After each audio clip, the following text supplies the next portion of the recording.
சற்று நேரத்துக்கு முன்பதாக ஈரான் இது தொடர்பான செய்திகளை மீண்டும் வெளியிட்டிருக்கிறது. குறிப்பாக பொதுமக்களுக்கு எந்த பாதிப்பும் கிடையாதுங்கிறதை தாண்டி அமெரிக்காவினுடைய இந்த தாக்குதல்களால் மத்திய கிழக்கு நாடுகளுடைய எந்த தாக்கங்களும் ஏற்படவில்லை என்பதையும் சற்று நேரத்துக்கு முன்பதாக குவைத்தும் அறிவித்திருக்கிறது. குவைத்துடைய அணு பாதுகாப்பு அமைப்பும் இதை அறிவிச்சிருக்கிறாங்க. ஈரான் வேறு ஒரு இடத்தில், சர்வதேசத்திற்கு தெரியாத ஒரு இடத்தில் யுரேனியம் செறிவூட்டப்பட்ட அத்தனையும் பாதுகாப்பாக வைத்திருக்கிறது. வளமையாக இந்த ரெண்டு அட்டாக் எப்படி நடக்கும்னு இஸ்ரேல் சொல்றாங்கன்னு சொன்னா, ஒரு அட்டாக் நடந்து பல மணி நேரங்களுக்கு பிறகு அடுத்த அட்டாக் நடப்பதற்கு வாய்ப்பு இருக்கிறது. ஆனா இன்னைக்கு ஈரான் அடிச்சிருக்கக்கூடிய அடியலாம் அப்படின்னா, ஒரு அட்டாக் நடத்தப்பட்டு வித்தின் half an hour அடுத்த அட்டாக் அடிச்சிருக்கிறாங்க. எனவே ஈரான் தங்களுடைய தாக்குதல்களை அதிகரித்திருக்கிறார்கள் என்பது மிக தெளிவாக தெரிகிறது என்கிற செய்திகளை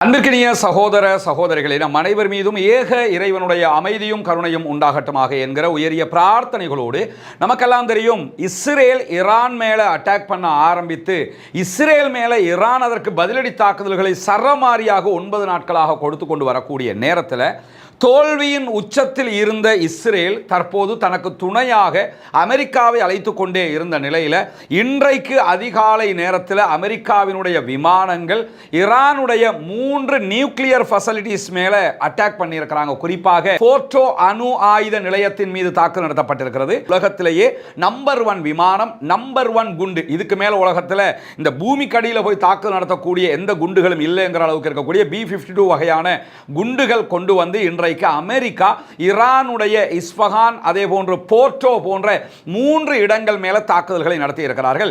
இதுல எந்த அளவு சேதம் உண்டாகி இருக்கிறது என்பது தொடர்பான விரிவான விவரங்கள் இதுவரைக்கும் வெளியிடப்படாது இருந்த நிலையில சற்று நேரத்துக்கு முன்பதாக ஈரான் இது தொடர்பான செய்திகளை மீண்டும் வெளியிட்டிருக்கிறது. குறிப்பாக இந்த யுத்தத்தில் அமெரிக்கா பங்கெடுத்தால் அமெரிக்காவோடும் சேர்ந்து நாங்கள் சண்டையிட வேண்டி வரும் என்பதை மீண்டும் மீண்டும் ஈரானுடைய சுப்ரீம் லீடர் ஆயத்துல்லா அலி காமனி வலியுறுத்தி வந்த நிலையில தான் இந்த தாக்குதல்கள் இன்று காலையிலே நடந்திருக்கு. இதான் அங்க இருக்கக்கூடிய போர்ட்டோ வசதிகளை தான் நீங்க பாக்குறீங்க. இந்த ஏரியாவில் தான் தாக்குதல் நடத்தப்பட்டிருப்பதாக சொல்லப்படுகிற அதே நேரத்தில் இங்க ஒன்று நம்ம என்ன கவனிக்கணும்னு சொன்னா, இந்த போர்ட்டோ எங்க இருக்குதுன்னு சொன்னா ஒரு மலைக்கு உள்ளாக இருப்பதாக சொல்லப்படுகிறது. அந்த கல்லு மலையினுடைய கல்லு படாரங்களை உடைச்சுக்கிட்டு உள்ள போய் அதை தாண்டி காங்கிரீட் அமைப்புகளை உடைச்சுக்கிட்டு உள்ள போய் தான் தாக்குதல் நடத்தணும்.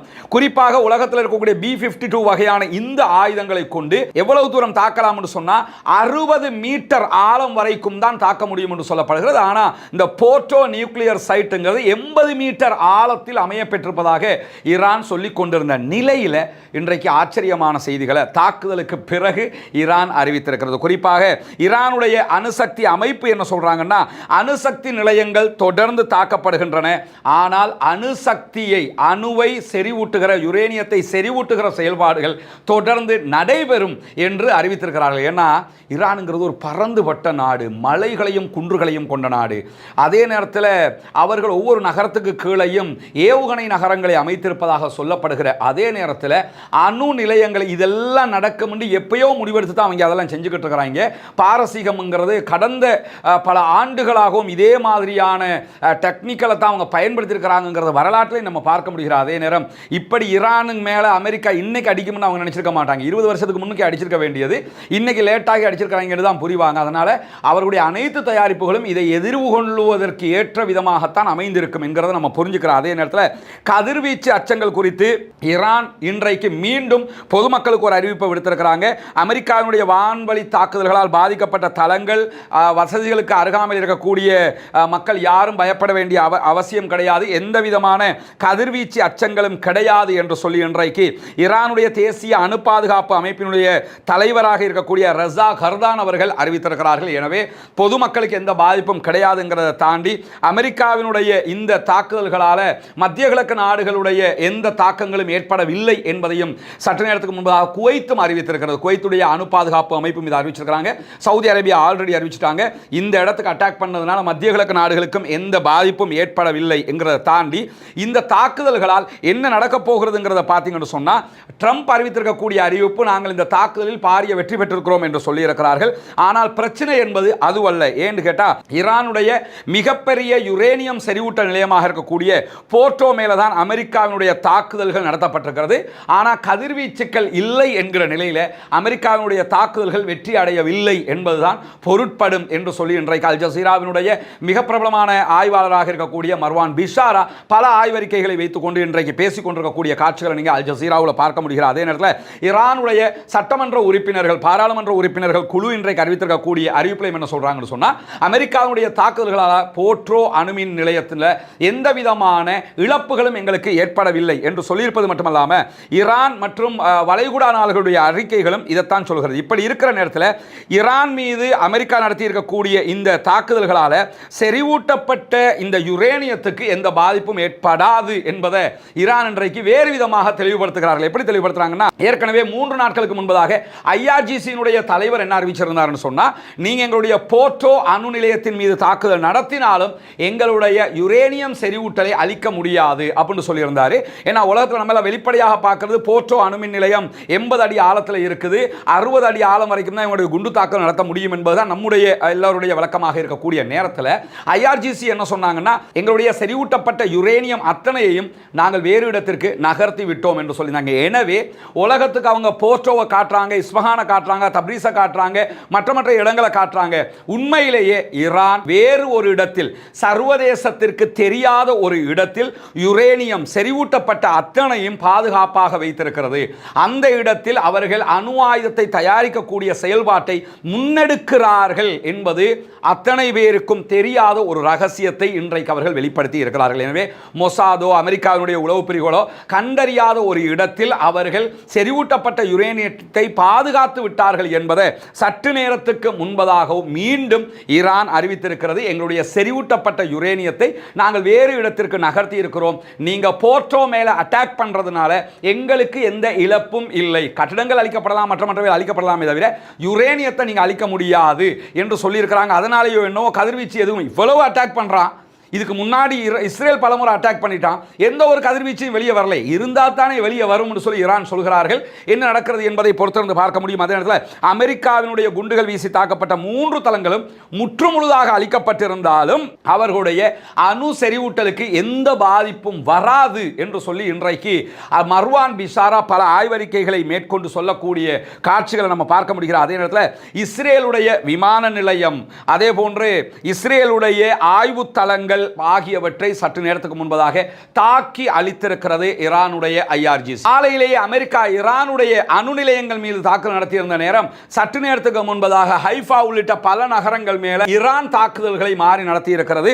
அந்த தாக்குதல்களை பொறுத்தவரையில் இன்றைக்கு பென் குரியன் விமான நிலையத்தின் மீது தாக்குதல் நடத்தப்பட்டிருக்கு. இஸ்ரேலுடைய அனைத்து விமானங்களும், இஸ்ரேலுக்குள்ள வரக்கூடிய அனைத்து விமானங்களும் அடுத்த மாதம் 28ஆம் தேதி வரைக்கும் மொத்தமாக நிறுத்தப்பட்டிருக்கக்கூடிய நேரத்தில் பென் குரியன் விமான நிலையத்தின் மீது உச்சகட்ட தாக்குதல்களை நாங்கள் நடத்தி இருக்கிறோம் என்று ஈரான் அறிவித்திருக்கிறது. இஸ்ரேலும் அதை ஒப்புக்கொண்டிருக்கக்கூடிய நேரத்தில் இஸ்ரேலுடைய ஆராய்ச்சி நிலையங்கள் மீதும் சற்று நேரத்துக்கு முன்பதாக தாக்குதல்கள் நடத்தப்பட்டிருக்கக்கூடிய செய்திகள் வெளியாகி கொண்டிருக்கக்கூடிய காட்சிகளை நம்ம பார்க்கிறோம். அதே நேரம் ஈரானுடைய இஸ்லாமிய புரட்சிகர காவல் படை ஐஆர்ஜிசி வெளியிட்டிருக்கக்கூடிய அறிக்கைகளை தஸ்னீம் நியூஸ் ஏஜென்சி வெளியிட்டிருக்கிறத நம்ம பார்க்க முடியும்.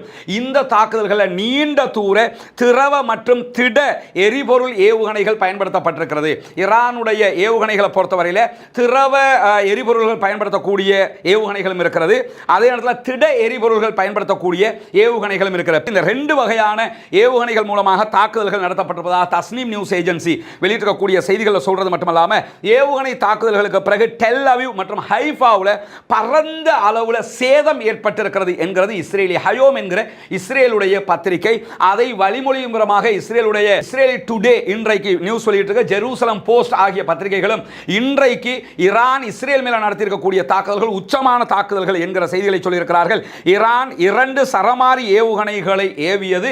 இந்த ஒவ்வொன்றிலுமிருந்து 26 ஏவுகணைகள் பிரிந்து சென்று தாக்குதல்களை நடத்தியது என்று சொல்லியிருக்கிறார்கள். நம்ம நேற்றை இதை வழங்கப்படுத்தியிருந்தோம். என்னன்னு சொன்னா, ஈரான் அடிக்கக்கூடிய புதிய வகையான சிஜில் வகையான ஏவுகணைகள் எப்படி இருக்குன்னு சொன்னா, அவர்கள் இஸ்ரேலுடைய அயன் டோமை தாண்டி உள்ள வந்துரும்.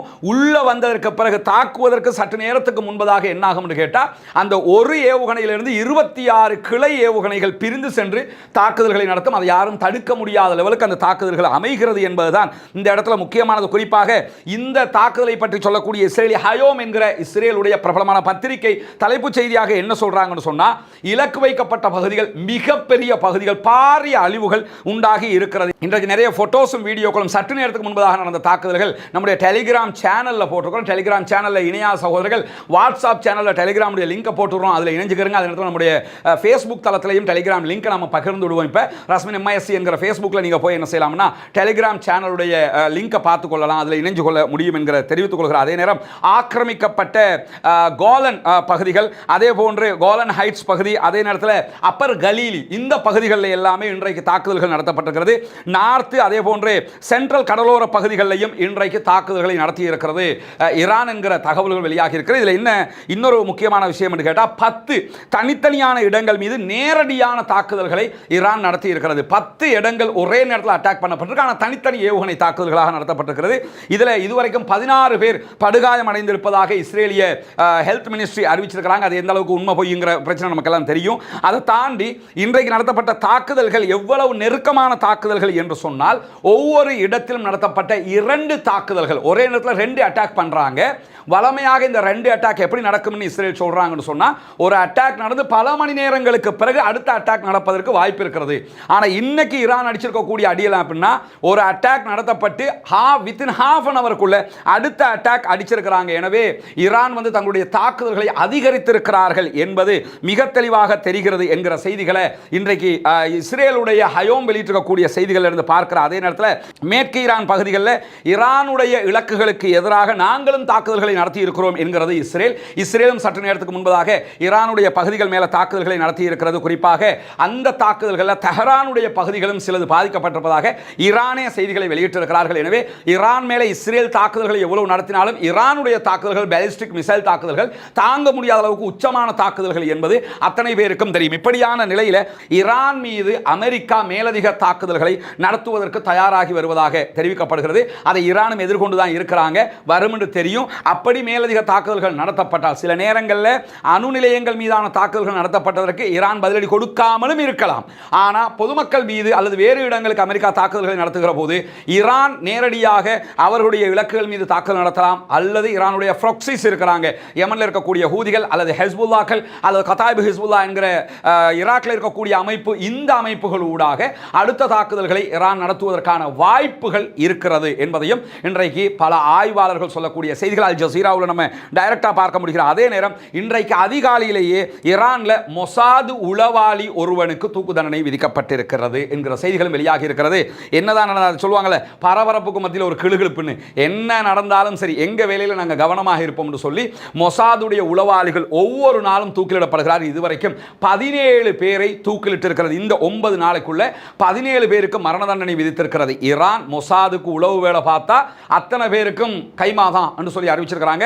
இந்த மாதம் கடைசி வரைக்கும் டைம் கொடுத்திருக்கிறாங்க. உங்ககிட்ட மொசாது உளவாளிகள் நாட்டுக்குள்ள இருந்தீங்கன்னா சரண்டர் ஆயிருங்க, உங்களுக்கு நாங்க விதிவிலக்கு இல்லாம உங்களை மன்னித்து விடுவதற்கு தயார். ஆனா மாட்டிக்கிட்டீங்கன்னா அத்தனை பேருக்கு மரண தண்டனை இருந்தாங்க. 17 பேருக்கு இதுவரைக்கும் மரண தண்டனை விதிக்கப்பட்டிருக்கு. 17வது நபர் இன்றைக்கு தூக்கிலே தொங்க விடப்பட்டிருக்கிறார் என்கிற செய்திகள் வெளியாகி இருக்கிறது. எனவே யுத்தம் வந்துட்டா யுத்தம் தான், அங்க வேறு பேச்சு கிடையாதுங்கிற நிலையில ஈரான் இருக்கிறார்கள்.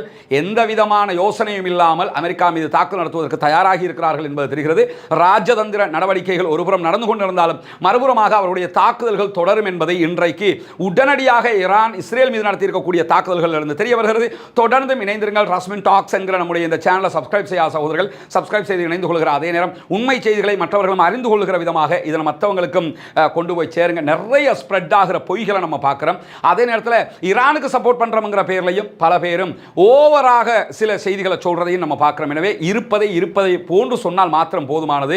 கஃபாபில் மரி கதிபன் ஐயோ ஹத்திஸ பிகுல்லி மாசமி, கேள்விப்படுவதை எல்லாம் பரப்புவது ஒருவன் பொய்யன் என்பதற்கு போதுமான செய்தி என்று சொல்லி ரசூலுல்லாஹி ஸல்லல்லாஹு அலைஹி வஸல்லம் அவர்கள் சொல்கிறார்கள். எனவே வருகிற எல்லாவற்றையுமே ஃபார்வர்ட் பண்ணாதீங்க. எனக்கே நிறைய பேர் நூற்றுக்கணக்கான மெசேஜ் அனுப்புறாங்க. மேக்ஸிமம் உள்ள மெசேஜ்கள் ஏஐ தொழில்நுட்பத்தில் தயாரிக்கப்பட்டது, பொய்யான மெசேஜ்கள். சில பேர் அனுப்பி என்னன்னா இது உண்மையா பொய்யான்னு கேட்குறாங்க. அது வேறு விஷயம், அவங்களுக்கு தெரியல கேட்குறாங்க, நம்ம அதை தெளிவுபடுத்தி அவங்களுக்கு ரிப்ளை பண்ணிடுறோம். சில பேர் சும்மா அனுப்புறாங்க.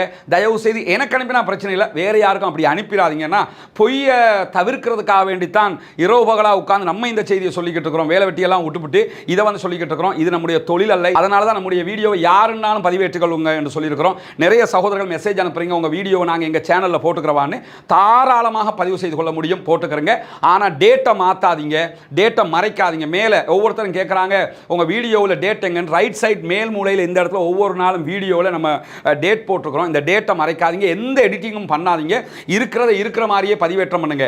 ஏதாவது எடிட்டிங் பண்ணி மாறுதல்கள் பண்ணினீங்கன்னு சொன்னால் அதுக்கு எதிராக மட்டும் நம்ம நடவடிக்கை எடுப்போம். அது இல்லாமல் தேவையில்லாத அட்வான்ஸ் தலைப்புகள் போடாதீங்க, இருக்கிறத இருக்கிற மாதிரியே பயன்படுத்துங்கிற அடிப்படையில் உங்களுக்கான அனுமதியை தாராளமாக தந்திருக்கிறோம். இந்த செய்திகளை உடனுக்குடன் அறிந்து கொள்வதற்காக ரஸ்மின் எம்ஐஎஸ்சி நியூஸ் என்கிற நம்முடைய சேனலையும் சப்ஸ்கிரைப் செய்து கொள்கிற அதே நேரத்தில் நம்முடைய எல்லா பிளாட்ஃபார்ம்லையும் நம்ம பின்தொடர முடியும். அது டெலிகிராமாக இருக்கலாம், வாட்ஸ்அப்பாக இருக்கலாம், எல்லாத்துலேயுமே நீங்கள் பின்தொடர முடியும். இந்த செய்திகள் உடனுக்குடன் உங்களை வந்து சேர்ந்து கொள்ளும் என்பதையும் புரிந்து கொள்ளுங்கள். எனவே நம்முடைய எண்ணங்களை இறைவன் ஏற்றுக்கொள்வானாக, நம்முடைய பணிகளை இறைவன் ஏற்றுக்கொள்வானாக. பாலஸ்தீனம் வெற்றி பெற வேண்டும், பாலஸ்தீனம் சுதந்திரம் அடைய வேண்டும். அதே நேரத்தில் இந்த யுத்தத்தில் ஈரான் வெற்றியை நோக்கித்தான் பயணிக்கிறது. இந்த நிமிடம் வரைக்கும் ஈரானுக்கு சரிவு ஏற்படவில்லை.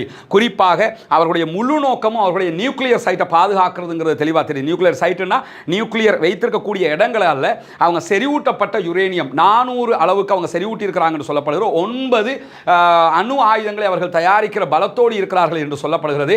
உண்மையிலே அந்த பலத்தோடு இருக்கிற காரணத்தினாலோ என்னவோ அவர்கள் அவர்களுடைய நியூக்ளியர் ஃபெசிலிட்டிஸை ஒவ்வொரு இடமா மூவ் பண்ணி பாதுகாக்கிற வேலையை பார்க்குறாங்க. என்ன அழிவு வந்தாலும் பரவாயில்லை, நியூக்ளியர் ஃபெசிலிட்டிஸ்க்கு பாதிப்பு வந்துடக்கூடாது என்பதில் கவனமாக இருக்கிறார்கள். எனவே அடுத்தடுத்த கட்டங்களில் ஈரான் என்ன செய்ய போகிறது, அடுத்தடுத்த செயல்பாடுகள் என்னங்கிறதையெல்லாம் தொடர்ந்து இணைந்திருங்கள். ஜனநாயக ரீதியாக பாலஸ்தீன அப்பாவிகளுக்காகவும் குரல் எழுப்போமாக. தீவிரவாதம் ஒழிய வேண்டும், பயங்கரவாதம் இல்லாதொழிக்கப்பட வேண்டும், இஸ்ரேலிய அமெரிக்க பயங்கரவாதமும் இல்லாதொழிக்கப்பட வேண்டும் என்கிற உயரிய பிரார்த்தனைகளோடு முடித்துக் கொள்கிறேன். வாஹ்ரதா வானா அல்ஹம்துலில்லாஹி ரப்பில் ஆலமீன்.